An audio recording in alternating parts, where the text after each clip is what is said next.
Namu Myoho Renge Kyo.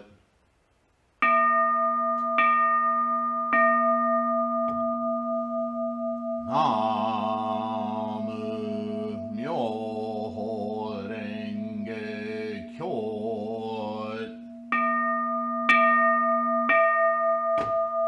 Namu Myoho Renge Kyo.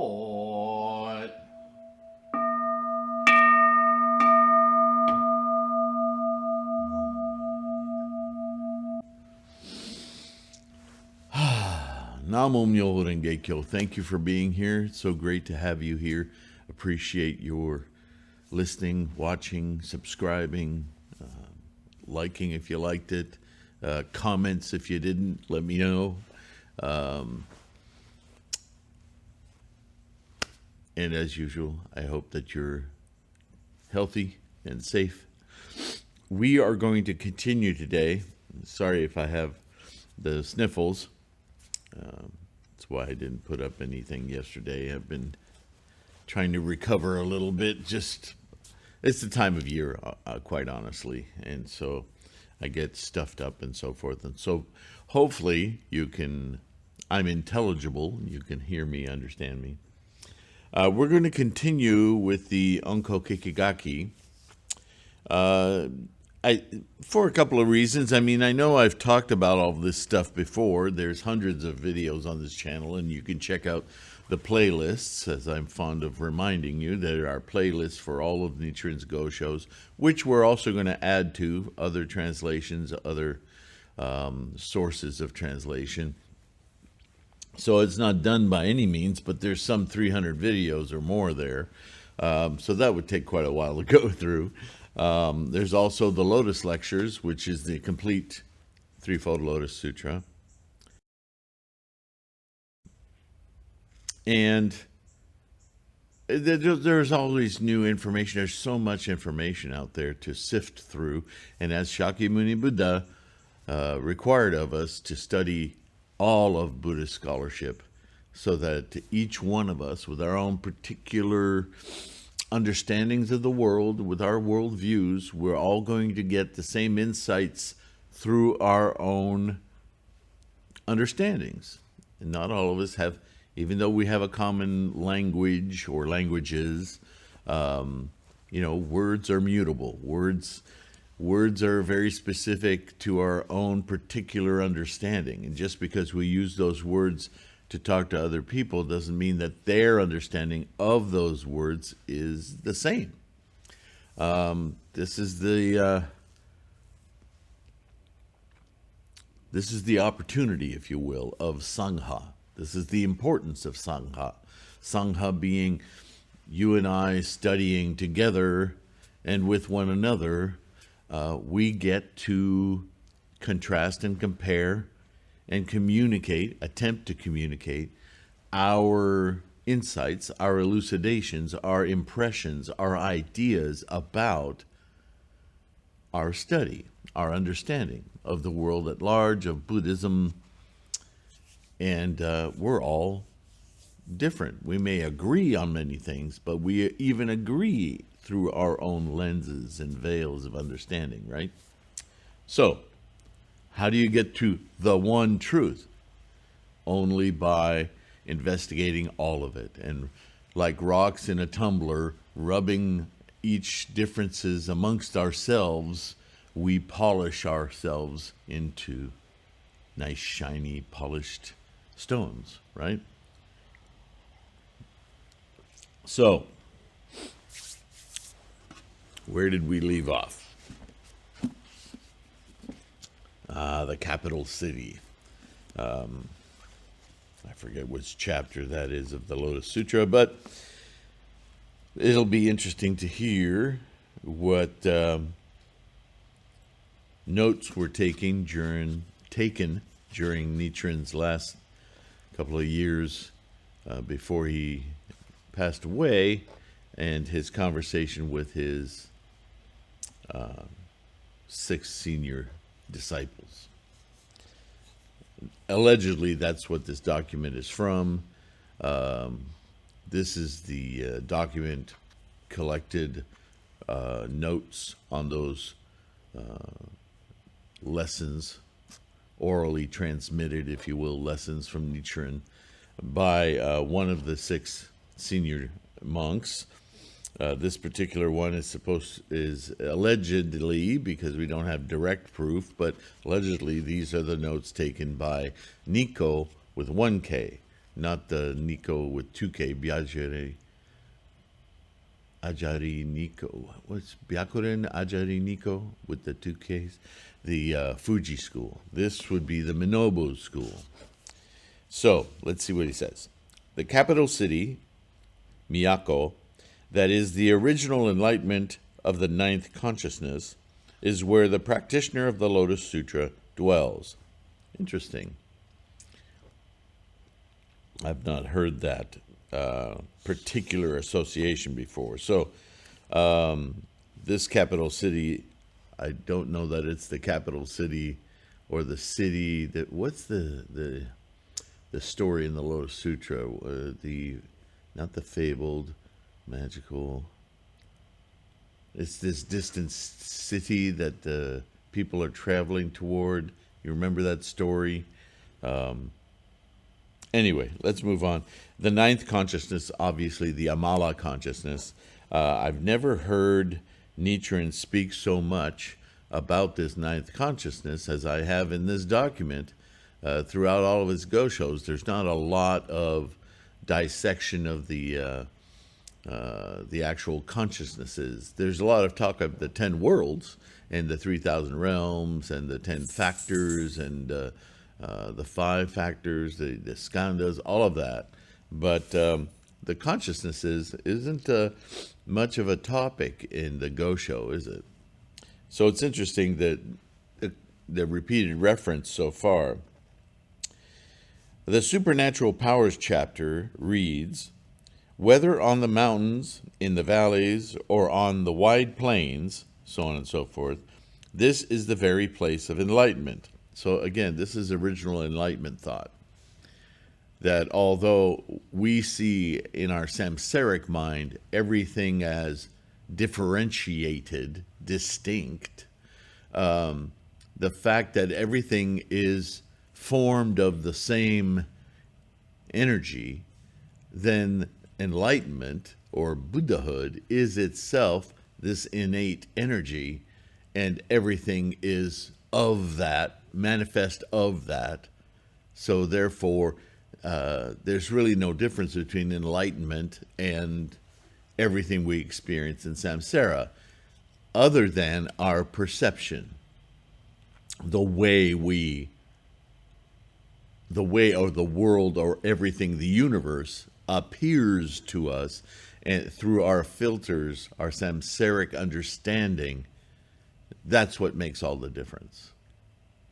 So again, as you've heard me say many times, Buddhism is about attitude and intent.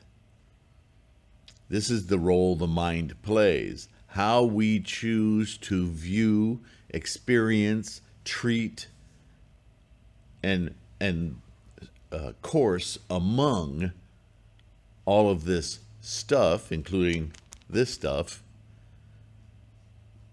is everything. It's everything because attachment to it, solidification to it, identification to it is the source of all our troubles. Plain and simple. And if we stop doing that, then everything becomes beatific, non-problematic, right? Unstressful. The Buddha eye, the Buddha understanding. Make sense?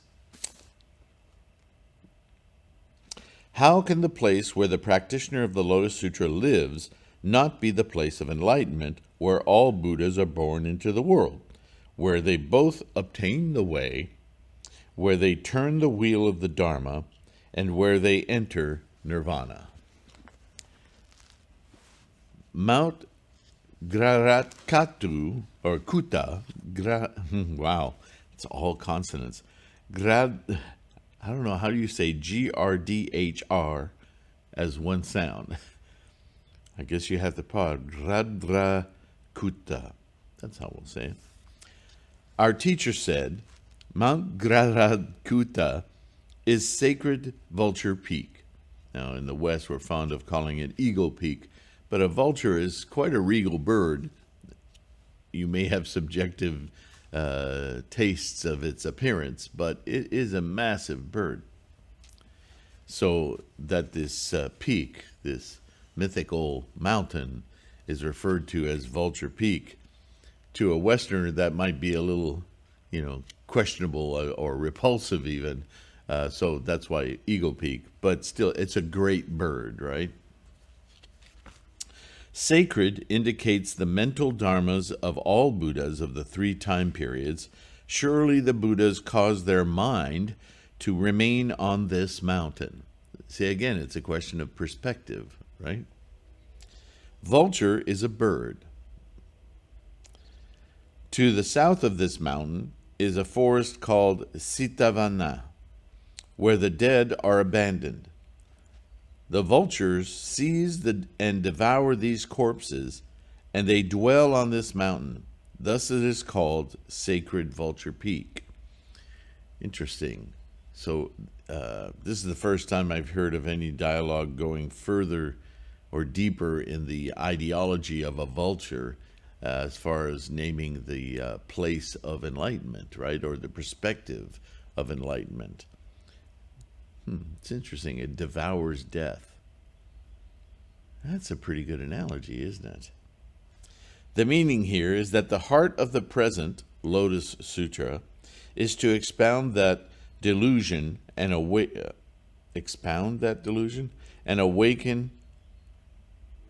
are a single essence. Maybe expiate was the different word. That's an interesting. Not sure about that translation.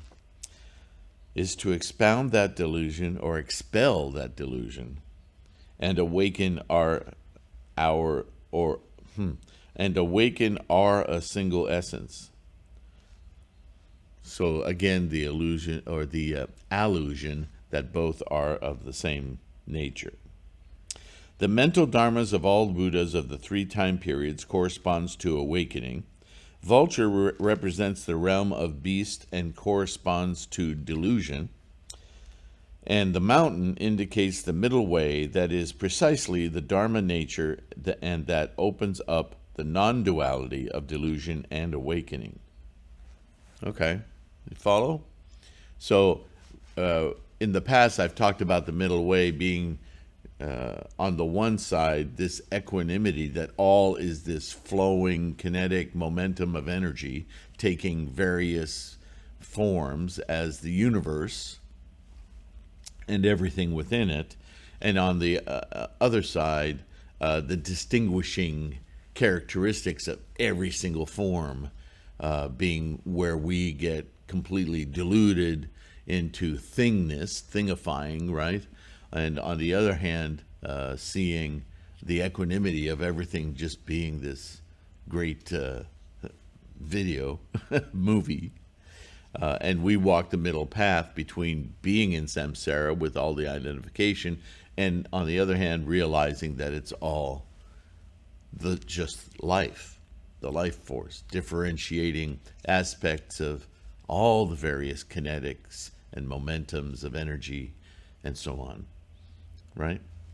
So, same basic thing. He's identifying a focal point of the Vulture Peak as a place of enlightenment in samsara because it's a mountain. It's not a mythical place.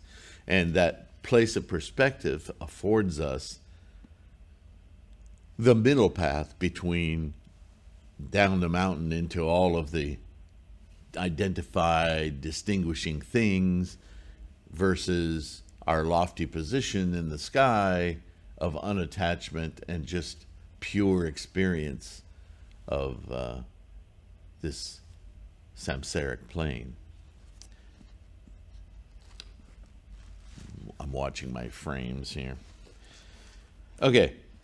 On on Mount Gradrakuta indicates the inner enlightenment to the non-duality of delusion and awakening, the three truths that are one truth, and the middle way, or emptiness, that is the supreme meaning. This being the case, on whatever mountain or plain it may be, the dwelling place of Nichiren's disciples and lay patrons who practice the Lotus Sutra is the sacred Vulture Peak. Now then, this book's heavy. Now then, how then can these practitioners be other than Shakyamuni? The country of Japan is Mount Gradrakuta, or wherever you happen to be, and Nichiren and his followers are the Tathagata Shakyamuni. In general, the place where one practices the one vehicle of Namu Myoho Renge Kyo, whatever sort of place it may be, is the capital city of eternally tranquil light and also sacred Vulture Peak. So, he's restating the same thing, but it's being stated in an unusual way here. Is this actually the words of Nichiren? Quite probably he spoke to his senior disciples in a more direct, less obfuscated way than he did the general assemblage of disciples, certainly differently than he spoke to the laity. And, when we read through all of those Gosho, you could identify quite a difference in Nichiren's voice if he was, for instance, remonstrating against the government and reading them the riot act on what they were doing wrong, what they needed to fix, and with all of his scholarship on the sutras and the teachings and picking and choosing from different folklore and stories within the teachings and stories without the teachings. It's very debate-oriented conversation. And then when he spoke to other like reformed Tendai, ex-Tendai monks that had started to follow Nichiren, he spoke with a certain scholarship that was very Tendai focused because he knew what they would understand from their teachings and how he could move them over to Lotus Sutra in a different way. And then there were the letters to just people that he knew, people who were generous to him, like on Sado Island, and people who fed him, who turned into followers, the laity that hadn't taken specific vows to be teachers, but who would, practice. A very different voice from Nichiren. But here we're finding even another slightly different voice. And if it is authentically first of all, these are notes taken by a senior disciple. So how do they, I would think they would try to be very faithful to the actual words of Nichiren. Otherwise, why take notes? Although part of note-taking, any of you who've been to college or certain classes in high school, certainly, where you have to take notes during a lecture, we take notes that refer to our own understanding of what we're hearing, right? We don't always quote directly. We write what we're hearing through our own experience, our own filters of understanding. We started out this video today talking about that. So whether or not it's Nichiren's actual words or a very accurate interpretation of his words, the teachings that are being written or talked about in this document so far seem to resonate with everything we've heard from Nichiren, certainly from his Gosho, and they agree with the Lotus Sutra. So, I don't know, maybe the question of authorship is not so important, but certainly we want to keep our mind open to the idea that something might not jive here, and we don't want to be derailed by that. But so far, I think it's illustrating exactly what you would expect. So let's go on. Alluding to the fact that when we practice and we chant Namo Myo Renge Kyo, we are the Tathagata Shakyamuni,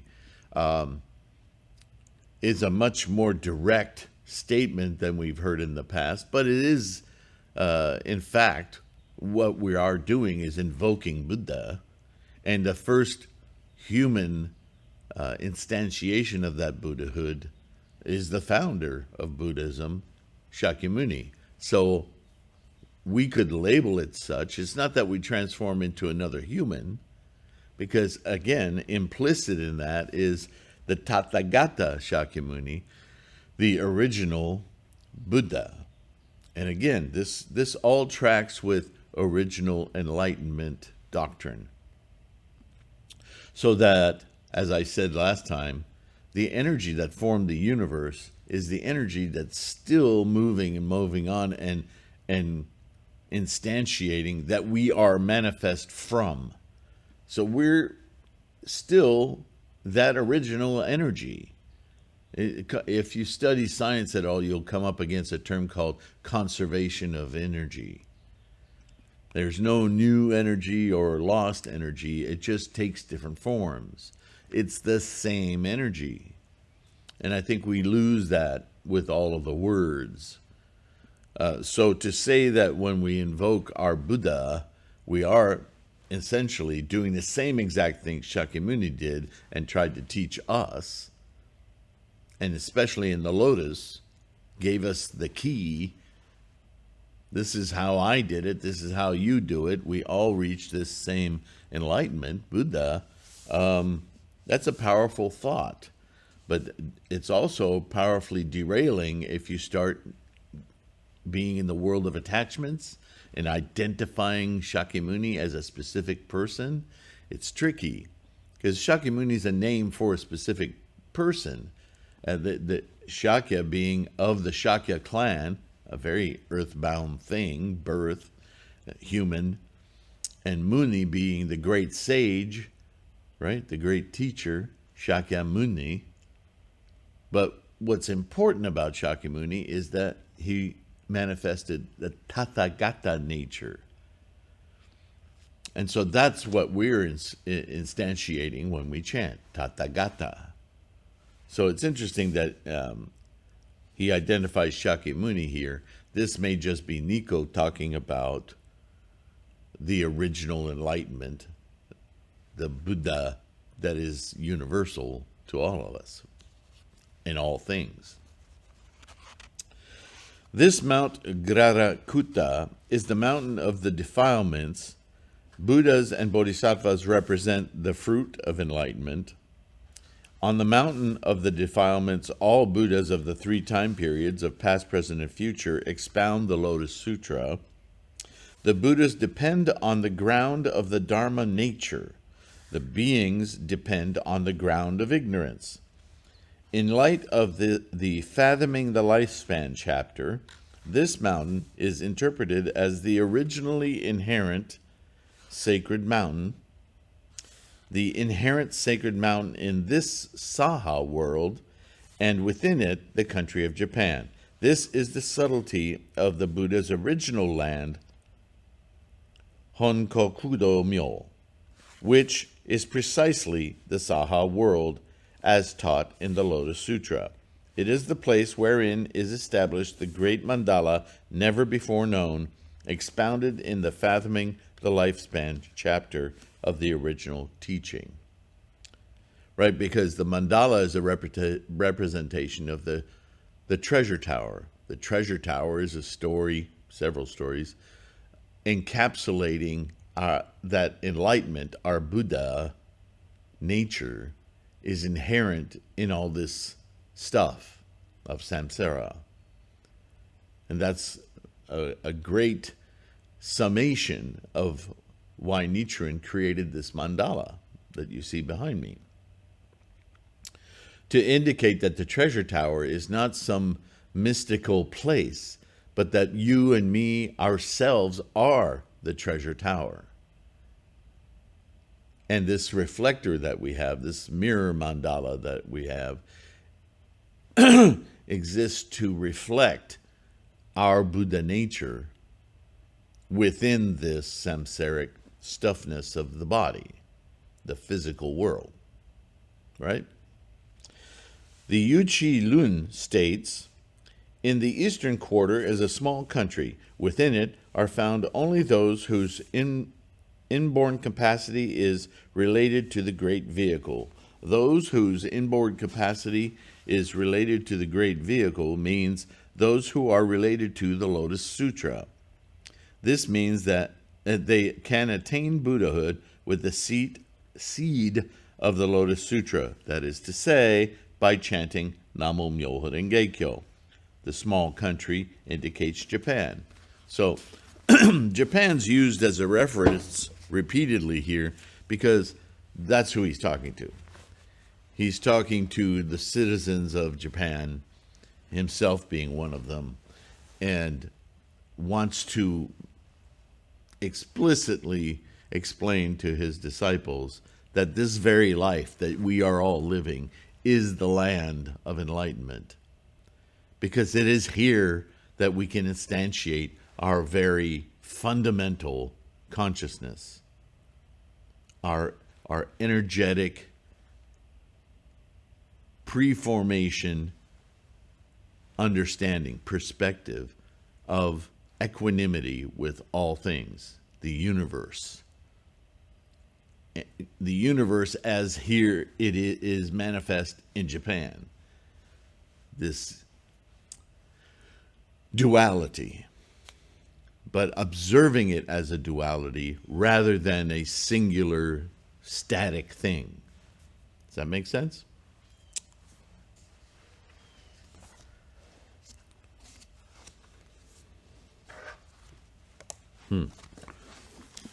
When I first sat, and this is a quotation, when I first sat in the place of enlightenment, gazing at the tree or walking about, quote unquote, in this passage, the Lord Shakyamuni refers to the time when he just attained the way at the age of 30. The tree, in the phrase, gazing at the tree, indicates the 12-fold chain of dependent co-production. Now that's an interesting statement. So you take the 12 linked causal chain that you'd, because of those words, you tend to see as links to one another. And he says it here, 12-fold chain of dependent co-production, the nidana. He visualizes that as a tree with many branches, a trunk and many branches, right? What he is saying here is that he contemplated the 12-fold chain of dependent co-production and walked about. The 12-fold chain of dependent co-production is another term for the Dharma realm. It is also another name for the Lotus Sutra. The reason is that a tree produces branches, leaves, flowers, and fruit. These correspond to the four aspects of birth, stability, change, and destruction. Or as you've heard me say it, arising,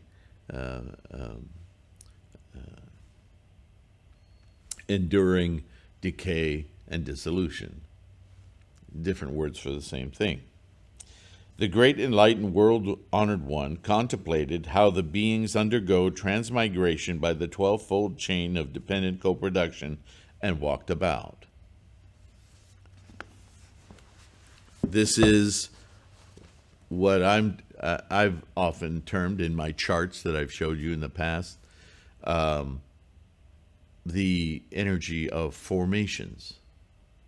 Not form, not manifest yet, but the energies, the kinetics, the momentum that leads to the formation, the accomplishment of formation, right? This all happens when we looked at the universe pictures in such tiny fragments of a moment, and moment after moment, right? Now it is just the same in the final Dharma age as well. Nichiren contemplated how all living beings undergo transmigrations by their slander of the Lotus Sutra, and walked about the country of Japan spreading Namo Myoho Renge Kyo. The practitioners of the Lotus Sutra are all people who, quote, sit in the place of enlightenment, end quote.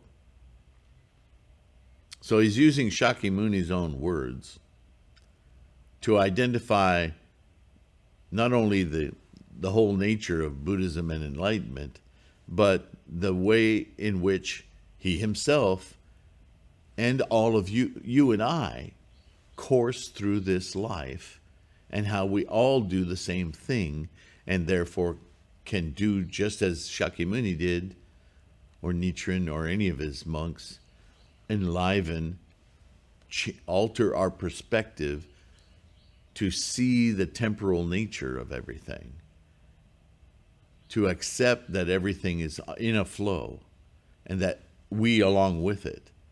And so there's no dissonance, there's no distraction, there's no individuality. There is only this common flow, the whole universe, expanding, accelerating. Everything we know about it is true of everything, including ourselves. And from that perspective, everything becomes not different, not competitive, not better or worse, not other, but a symbiotic oneness, an equanimity. So there's no reason to stress or feel fear or any of those kinds of things that cause us anxiety. Now I rejoice and am without fear. There it is. Our teacher said, quote, in this passage of the sutra, Shakyamuni says that because he had finished expounding the provisional teachings and the time had arrived when he could preach the Lotus Sutra, he rejoiced and had no fear. The reason was, during the period before he preached the Lotus Sutra, he feared for all living beings, thinking, quote, if I should be unable to preach the Lotus Sutra, it will all have been in vain, end quote. He feared deeply. That is what this passage suggests. But now there was nothing to be afraid of, for the time had arrived, and in preaching he rejoiced to be without fear. So that's certainly an intimate interpretation of the sutra, the Threefold Lotus Sutra, isn't it? It's a description that sounds like a teacher talking to his fellow scholars, that in order to set them forth into the world with a firm understanding of the teachings of the Lotus Sutra and his own doctrine, Nichiren's own doctrine, that he would want to have them this sort of conviction in their hearts. It makes sense. It's certainly a voice, although it's in concert with what we've read of Nichiren, I have to say it's a voice we haven't had much exposure to. It's a different kind of saying the same thing. And so it seems like a more intimate discussion. The time being, what concerns you and I is that, this sounds like more of Nichiren's thinking. It's certainly in concert with what we've read so far. Not just this document, but I mean the Gosho. Now it is the same with Nichiren and his followers. Until the age of 32, I, Nichiren, was afraid, thinking, what if I'm unable to disseminate this Namo Myoho Renge Kyo? But now there is no fear about this. Since now, in the final Dharma age, I have already spread the 5 characters Myoho Renge Kyo throughout Japan, I have no fear. And in the end, it is certain that they shall be widely declared and spread throughout all of Jambudvipa. Now finally, we extend outside of Japan And he speaks of spreading Buddhism throughout all regions of the world, the 10 directions, Jambuddvipa, however you want to use these old terms. Which is interesting because this firmly also, this is an aside, but this firmly establishes Mount Manobu as the center of propagation. And from this point, he's already claiming to have spread the teachings throughout Japan. The 5 of the 6 disciples will continue to expand from Mount Manobu out into the country of Japan, albeit but one who argues with them, disagrees with them, and has his own ideas about Nichiren, and takes off and goes to Mount Fuji, right? And we've talked about that already. We'll probably talk about it more, but I have to bring it up during reading this document because this document is in complete contrast to the Angikuden, which the Fuji school, one of the Fuji schools, the most well-known one, claims ownership of all of this. And this document stands in striking contrast to that document, though they may say a lot of the same things. There are, and we've already discovered in the first sentence of the Angikuden, a glaring, non-fitting idea that's absolutely not supported by anything we've read from certainly Nichiren, let alone all of the scholarship. But it doesn't jive with. We can go and pull dozens of gosho from Nichiren's writings that stand in complete opposition to that first sentence of the Angikuden. So it really throws that document into question. Whereas this one, so far, though the language is a little different, it's not unacceptable as something Nichiren would say. It doesn't contradict anything we've read so far. So it's an interesting document. Sorry, my mouth keeps getting dry. So, owning many fields and houses. Our teacher said, fields and houses refer to the great man's wealth.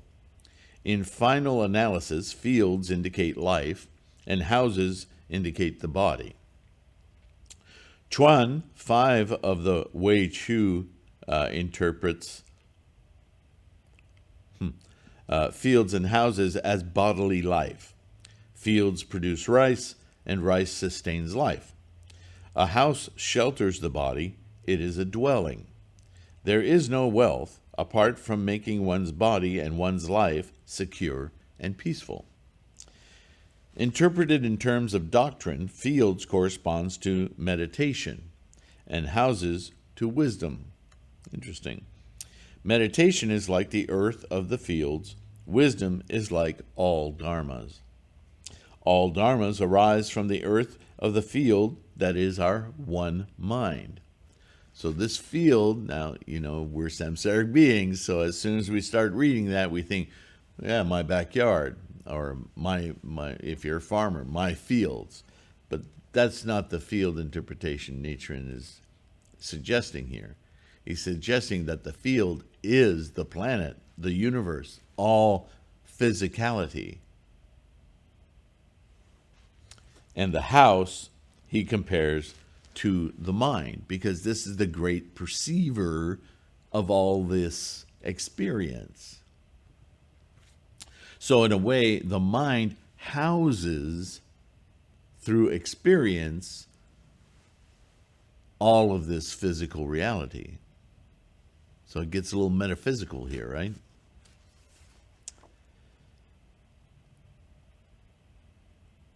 As indicated by the passage of commentary, this is to be understood as the heart of the entire Lotus Sutra, quote unquote. The entirety of the Lotus Sutra, preached over 8 years, opens the one mind to reveal it as the 3,000 realms. So now all of physical reality is converted into a perceptive reality. The realms are not places, they're perception of places, perceptions modeled, if you will, of the samsaric experience. So that's something to understand about the realms, just like when we study the 10 worlds. These are not actual worlds, actual places, but they are actual in the sense that they describe our mental cognition, our mental experience, I should say. Much larger than just cognition, but our perceptive filters, our amalgams of ideas and ideologies about the physical worlds. But they're not worlds in the sense of physicality, they're worlds in the sense of experience, the way we perceive. Follow?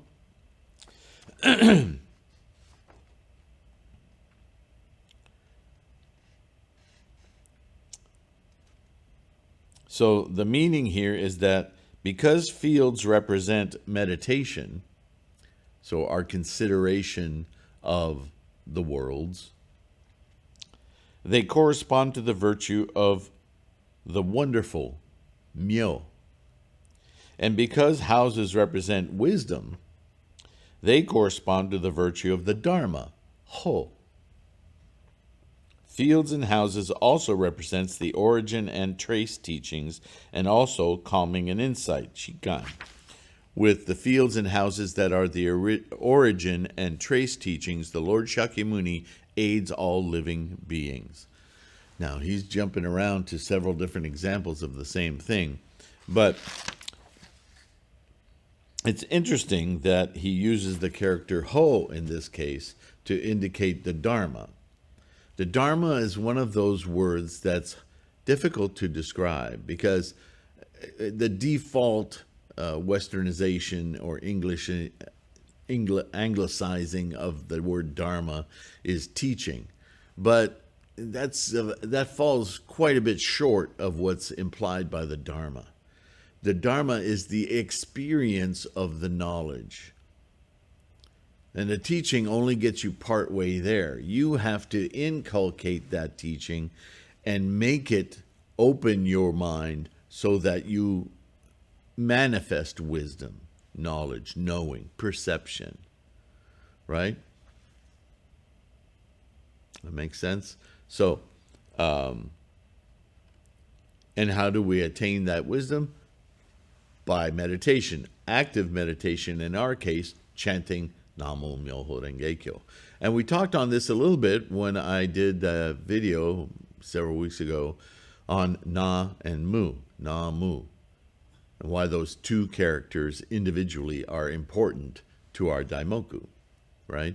There is the mind that we acknowledge is now open and present, and Mu, that we are now fully attentive to the experience, the knowledge, the wisdom, the methodology of what this teaching will represent in our life experience. How do we integrate what we're receiving?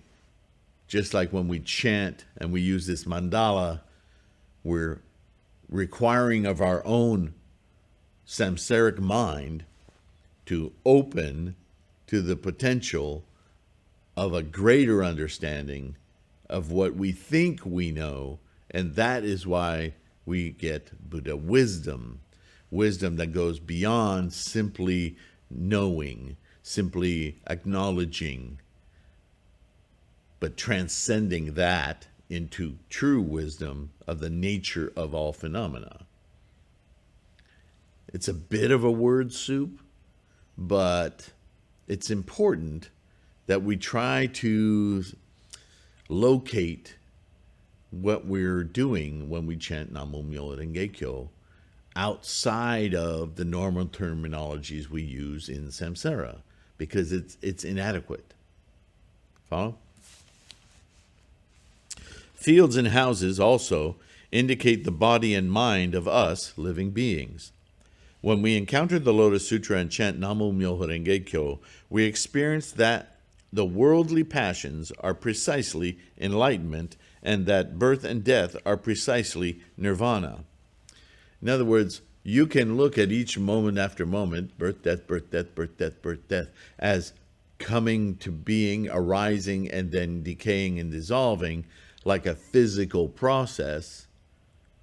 But if you understand that they are just the sine wave, if you will, of the momentum of energies and collections of energies that provide these endless distinctions of form as the process itself of life, then your understanding of birth, death, moment to moment, ceases to be what you're attached to mentally, and you then you create a place where in your mind you have the wisdom of observing these sine waves, every manifestation of sine waves, kind of like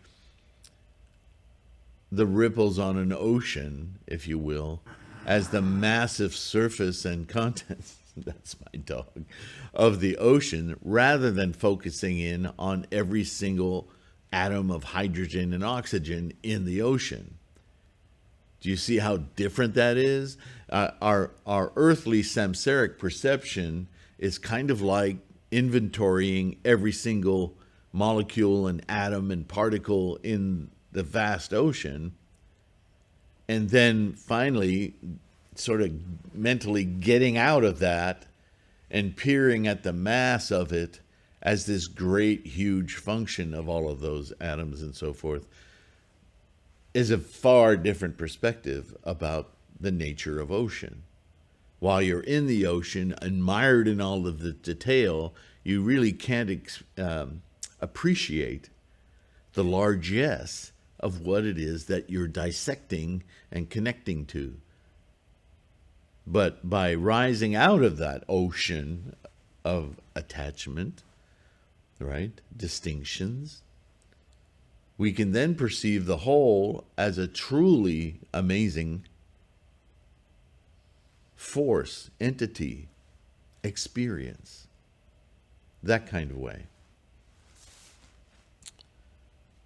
Are we not then the wealthy man owning many fields and houses? Owning many indicates the mental functions with which the mind is endowed, and also the activity which the body possesses.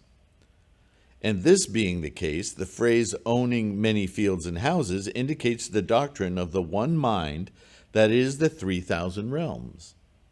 The reason is that the one mind corresponds to meditation and the 3,000 realms to wisdom. As the commentary has already stated, fields and houses are separate metaphors. Fields nourish life and symbolize meditation, conducing to wisdom. It's an odd word. A house lodges the body and symbolizes the true object of meditation, becoming a support for knowledge. This commentary is perfectly clear. Okay? Fields and houses represents bodily life. Bodily life is precisely Namo Myoho Renge Kyo. So is one who embraces this daimoku not the great man owning many fields and houses? Now in the final Dharma age, Nichiren and his followers are the subject of the phrase owning many fields and houses. They are the practitioners who practice in accord with the sutra's teachings. Now I will remind you at this point, and I think I'm going to stop here today, that when he's talking about meditation, he's already made it abundantly clear that the only meditation or activity that's of merit, no other practice should be along with or supersede in any way the chanting of Namo Myoho Renge Kyo. That's already been talked about. So understand when he's talking about meditation, he's talking to a sixth senior disciple who know well his attitude about the primacy of chanting Namo Myoho Renge Kyo with no other muddying practices, right? Sorry about that. So I haven't checked the time. How are we doing? We lost a few frames, unfortunately. Yeah, that's long enough. All right. Thank you for participating and listening to this. Download the podcast so you can, listen to it at your convenience, listen to it several times, own it so you can have it on any device.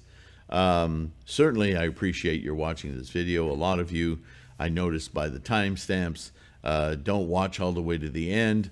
I can only write that off to you spare whatever time you can, and maybe you watch it again to finish it on another day.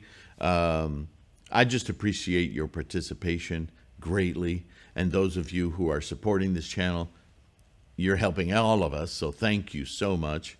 But don't forget, like, subscribe, share, and download those audio podcasts, because I think for many of us, those can be more convenient. And sometimes listening, you got to listen to something. It's like a painting. You got to come back to it at another time, and things will have had time to gel in your mind. Questions, answers, perspectives, and when you come back to it, suddenly the same words, the same painting, the same colors, you see new things.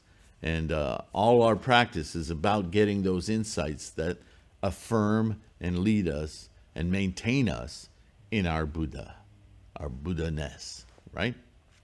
All right, with all of that, I will let you go. I will see you in the next one. Please take care of your health, be kind, and I'll see you in the next one. Bye for now.